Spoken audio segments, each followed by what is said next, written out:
უფლის ციხე. ძველი წელთაღრიცხვის მეორე 1000 წლეულის ბოლოს კლდეში ნაკვეთი ქართული ქალაქი. ეს კი საწნახელია, ყურძნის საწური. ამ რმულში ყურძნის წვენი გადმოდიოდა. ესეც საწნახელია, ეს სატკბილე. როგორც ჩანს, აქ ყოველ ნაბიჯზე ღვინოს აყენებდნენ. აქ კი ინახავდნენ. ამ ქვევრებში ინახავდნენ მარანში, ღვინის სახლში. ეს წიბწები, რომლებიც გათხრების შედეგად საქართველოს ტერიტორიაზეა აღმოჩენილი, მიეკუთვნება ყველაზე ადრეული კულტურული ვაზის სახეობას მსოფლიოში. ეს წარმოიშვა ველური ვაზისაგან. და ეს პროცესი ხდებოდა იქ, სადაც ველური ვაზი ბუნებრივად იზრდებოდა და საქართველოს ზუსტად შედის ამ არეალში. ეს ჭურჭელი 8000 წლისაა და მეცნიერები ამტკიცებენ, რომ მასში ღვინო ინახებოდა. So we essentially would have a wine culture that starts, say, around 7000 BC, very likely, and then continues for the next 9000 years. კახეთი, ალაზნის ველი. ეს 100 კილომეტრიანი ველი უწყვეტი ვენახია და როგორც მეცნიერები ადასტურებენ, ამ ვენახს უკვე რამდენიმე 1000 წელია უწყვეტად უვლიდა ამ მიწაზე მცხოვრები ქართველი მევენახე. მათი შრომის შედეგი კი თავს იყრის აი აქ, მარანში, ქვევრებში. როგორც ქართველები ამბობენ, აქ იბადება, იზრდება, წიფდება და ცხოვრობს ღვინო. საქართველოში მექვევრეობის ორი ძირითადი კერაა: დასავლეთ ქართული ზემოიმერული და კახური. ახლა ჩვენ კახეთში ვართ. მექვევრე რემი კბილაშვილთან. თვითონ რემი, მისი პაპა, მამა, შვილი და შვილიშვილებიც ამ კარიერში თხრიან იმ თიხას, რომელიც ქვევრის ასაშენებლადაა საჭირო.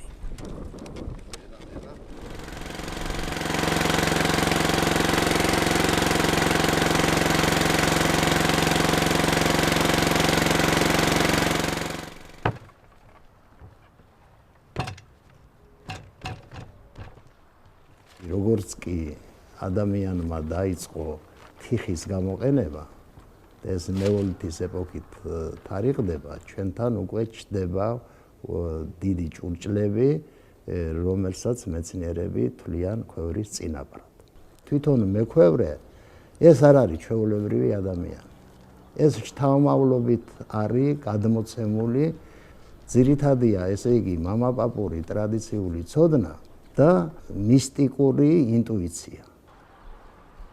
ქვევრი, როგორც მექვევრეები ამბობენ, შენდება. თანაც შენდება მხოლოდ და მხოლოდ დახშულ გარემოში, სადაც ნიავიც კი არ უბერავს და სადაც ერთნაირი ტემპერატურაა. ახლა მხოლოდ საჩვენებლად გამოიტანა რემიმ ეს პროცესი გარეთ, გამოსაწვავი ქურის სიახლოვეს. მოდი შემდეგი გიორგი. ქვევრი შენდება როგორც სახლი. ნელა, თანამიმდევრულად, წრიული შრეების ამოყვანით, ნესტის შენარჩუნებით, გამოშრობის შესაბამისი თანამიმდევრობით. რაიმე ხელსაწყო ქვევრის შენებაში არ არსებობს და ისე უნდა ჩამოიქნას, როგორც კვერცხია ჩამოქნა. მექვევრემ იცის, რომ თუ პროპორციას დაარღვევს, ეს ქვევრი ჩაწვება. და აი სწორედ ამ ინტუიციის წყალობით ეს ქვევრი იყრება და თავისი ამ უნიკალურ ფორმას ინარჩუნებს. დასრულდა ქვევრის შენება. იწყება შემდეგი ეტაპი, ქვევრის გამოწვა. მექვევრე ერთდროულად რამოდენიმე ქვევრს გამოწვავს და საკმარისია ერთი შეცდომა დაუშვას, რომ მთელი შრომა წყალში გადაიღრება. უნდა ენთოს დღე და ღამე, 3 დღე და ღამე. მე თვითონ გელაპარაკება, ქურა გელაპარაკება. თეთრი ობი გამოდის აგურებში, ამას ჩვენ ვეძახით გამოიშაქრავა, აი თეთრად. იქაც ერთი დღე და ღამეანთია, ესე უნდა შეუკეთო და მე თანდათან უკვე რო შეიხედავ უკანიდან შემოიხედავ და უკვე 9 მეტრად ლაპლაპებს უკვე ყვითლად. სიწითლე და სიყვითლე მიდის და მიდის უკან და ბოლოში რო გაიხედავ თვითონ გეუბნეო რომ ეყოო რა და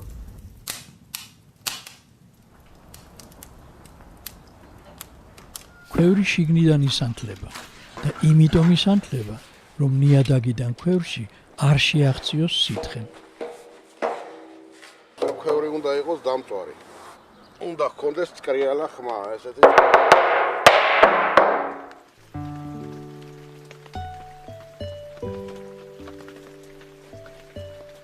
ახლა ლიხის ქედის ფერდობზე ვიმყოფებით, ზემო იმერეთში, სოფელ შროშაში, რომელიც უძველესი დროიდან მთელ დასავლეთ საქართველოს ამარაგებდა და დღემდე ამარაგებს ქვევრებით. საქართველო ერთ-ერთი უმდიდრესი ქვეყანაა ვაზის ჯიშების რაოდენობით. მსოფლიოში ცნობილი 4000 ჯიშიდან 525 ქართულია. ეს ქართველი მევენახი საუკუნეების გამოცდილების ნაყოფია. ის ხომ მთელი წლის განმავლობაში თითქმის ყოველ დღე ვენახშია.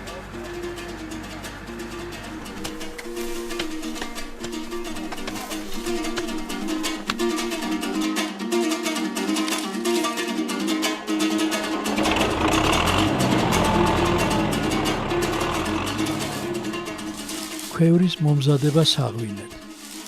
ყურძნის დაწურვა, დადუღება, დაყენება ეს ხანგრძლივი პროცესია. ეს კი ის ხელსაწყოებია, რომლებიც მთელ ამ საქმიანობას ესაჭიროება. ყურძენი საწნახელში იწურება. წვენი კი კანთან, კლერტთან, წიფწასთან ერთად, რასაც დედოსაც ეძახიან, გადადის ქვევრში.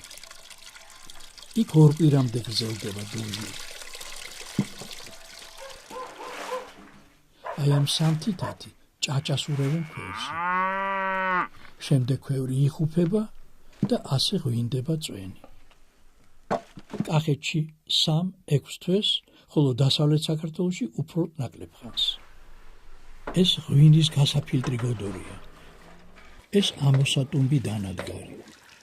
აი მათი დახმარებით ჭაჭასთან ერთად დაღვინებული წვენი გადადის სუფთა ქვევრში.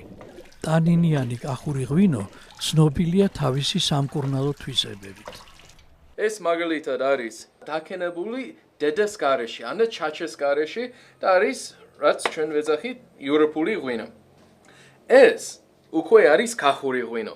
ფერი აქვს აღებული მაგის გამო, რომ დედაზე არის დაქენებული 3-დან 6 თვეამდე.